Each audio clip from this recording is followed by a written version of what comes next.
I want you to imagine a scenario for a second. It's, say, a Tuesday. You need to make a phone call. Okay. And it's not a Zoom link, not a FaceTime, not some casual chat on WhatsApp. This call is the only way, the literal only way you can hear your child's voice. You pick up the receiver, but the minute you do, a meter starts running. And this isn't a cheap meter. It is ticking away dollars, not cents. It's ticking so fast that you have to sit down and make a genuine choice. Do I buy groceries this week, or do I talk to my kid for 15 minutes? It really sounds like something out of a dystopian novel. Yeah. But for millions of families in the United States, that choice connection versus, sustenance has been the absolute reality of the prison and jail phone system for decades. Exactly. It's a corner of the economy where the cost of a simple hello is just monetized in ways most of us never even think about. And that's exactly why we're diving into this today. Because something massive just happened. The Federal Communications Commission, the FCC, just dropped a huge report and order. We are talking document FCC 2475.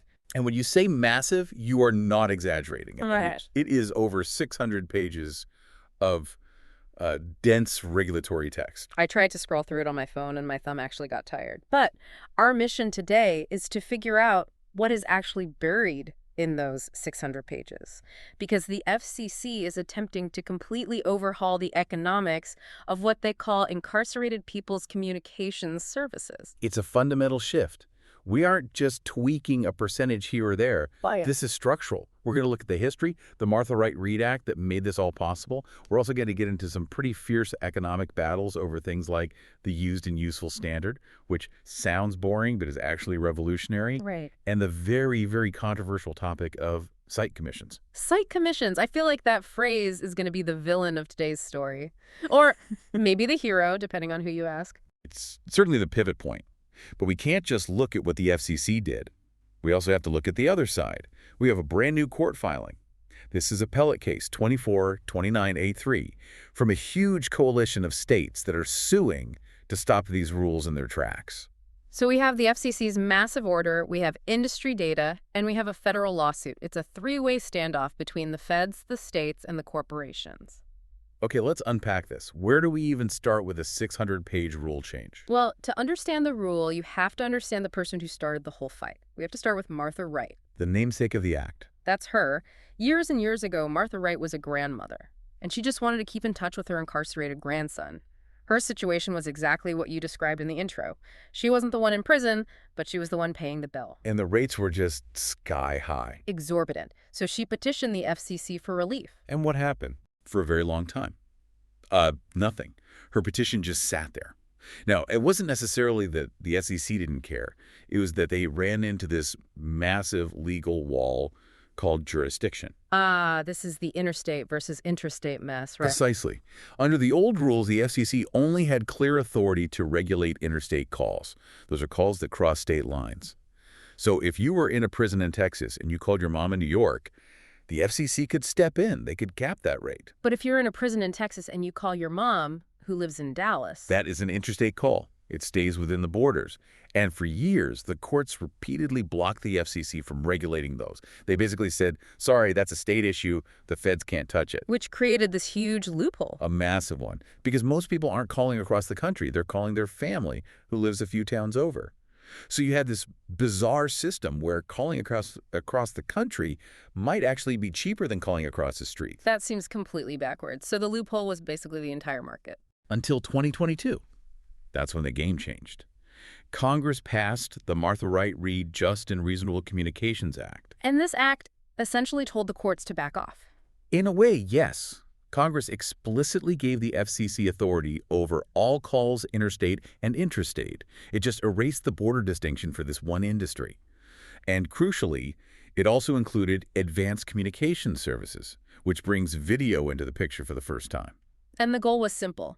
Make rates just and reasonable. That's the mandate. Just and reasonable. I mean, that's a legal term, but it feels so subjective. What's reasonable to a CEO is very different from what's reasonable to a single mom working 2 jobs. Before we get into the math, I want to ground this. The FCC report mentions these listening sessions they held.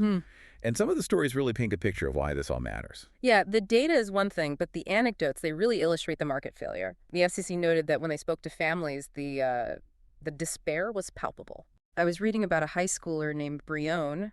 She talked about how calls to her father would just drop, not for security, just bad service, and she couldn't reach him during a crisis.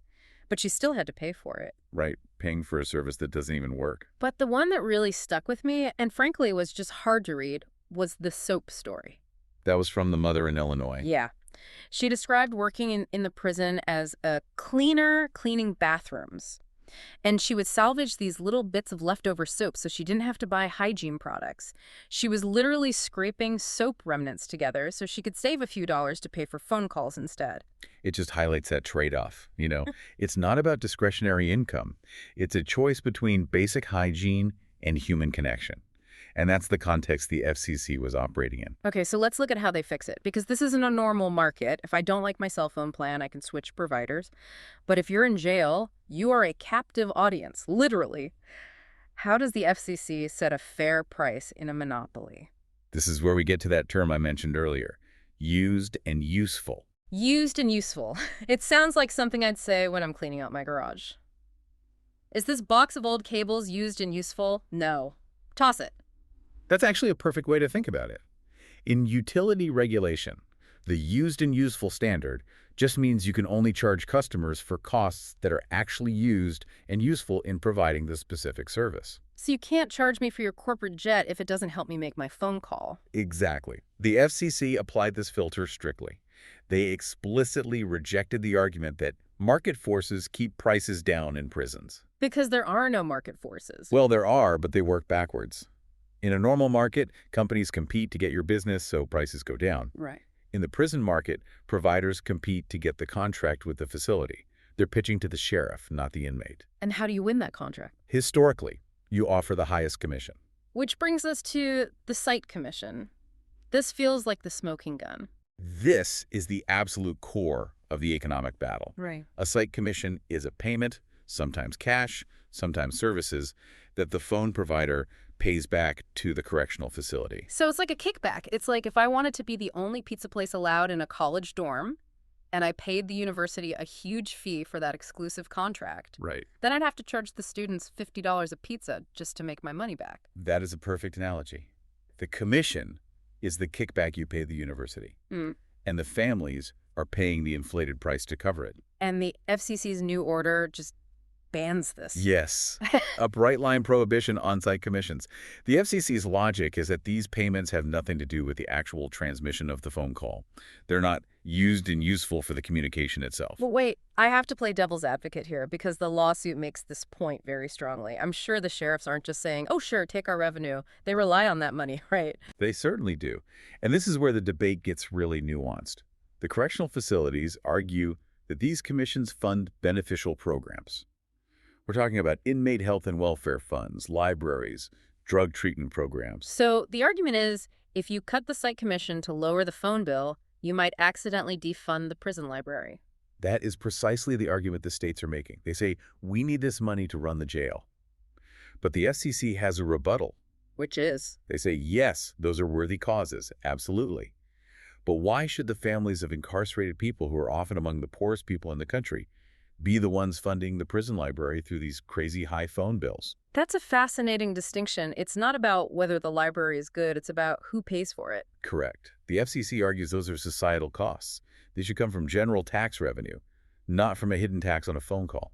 And this creates a huge conflict with state laws, doesn't it? I saw that some states actually require these commissions. Yes. States like Texas and Tennessee have laws on the books that mandate them. The FCC order explicitly preempts or overrules those state laws. And that preemption is really what lit the fuse for the lawsuit. Before we get to the courtroom, there's one other major cost: safety and security. The providers claim, look, this isn't a normal phone line. We have to monitor everything. And that's a valid point. Prisons have legitimate security needs. They have to make sure calls aren't being used to plan crimes or intimidate witnesses. The providers and sheriffs argue those cost monitoring software, voice biometrics, should be recovered from the families. That seems logical on its face. What did the FCC say? They said, not all of it.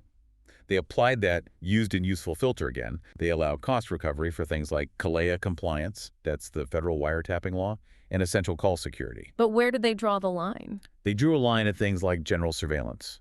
For example, some of these systems use voice biometrics to analyze voice prints and determine gang affiliation. So building a database of voices to map out a gang network? The FCC said that's a law enforcement tool, not a communication cost. If the police want a fancy system to map gang networks, the police budget should pay for it. Yeah. It shouldn't be billed to the teenage daughter calling her dad. Wow, that used and useful standard is really doing a lot of heavy lifting here. It's stripping out everything that isn't strictly about connecting call A to call B. Exactly. The provider submitted data showing massive spending on security, but the FCC used that filter to strip out costs that don't directly facilitate the call itself. Let's pivot to video. The Martha Wright Reed Act brought video visitation under the FCC's control for the first time. This must be the Wild West compared to old phones. It's a nascent market, to use the FCC's term. Yeah. And the data was, well, messy. When they asked for cost data to set rates, they got some wild numbers.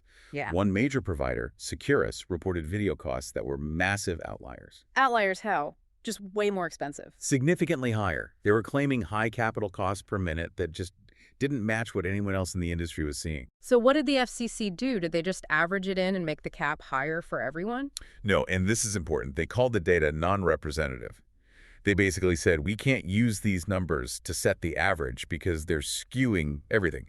They had to adjust those numbers down to calculate a reasonable rate. So because the data was so all over the place, are these permanent rates for video? No, they're interim caps. The FCC expects that as video usage scales up, the per minute costs will drop naturally. It's a developing market. Okay, speaking of costs, one more area before the lawsuit, junk fees. Anyone with a cell phone knows the bill is never just the rate. The FCC calls them ancillary service charges. And they were worried about something called the waterbed effect. The waterbed effect. Imagine pushing down on a waterbed. You push down in one spot, capping the per minute rate, and the water just bulges up somewhere else. Ah, I see. So if I can't charge you $5 a minute, I'll just charge you a $10 account setup fee to make my money back. Exactly. So the order just bans separate fees for things like bill processing or account setup. They said all those costs have to be baked into the per minute rate. No more hiding profits in the fees. There's one specific rule in here about seized funds that blew my mind. Apparently, if you put money on an account and didn't use it, the company could just take it. It was a huge issue. A family would put $50 on an account. Maybe the inmate gets transferred or they just don't call for a few months. The provider would just absorb that balance. The new rule says an account can't be deemed inactive until 180 days of no use.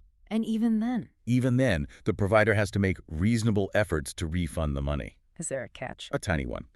If the balance is $1.50 or less, they don't have to auto-refund it unless you ask. But anything above that, they have a duty to return it. It ends the practice of just sweeping those funds into revenue. Okay, so that's the order. It sounds huge for families. Banning commissions, capping rates, cleaning up fees. But there's a lawsuit. And this is where the rubber meets the road. On September 30, 2024, a coalition of states filed a petition to the U.S. Court of Appeals for the Eighth Circuit. Who exactly is suing?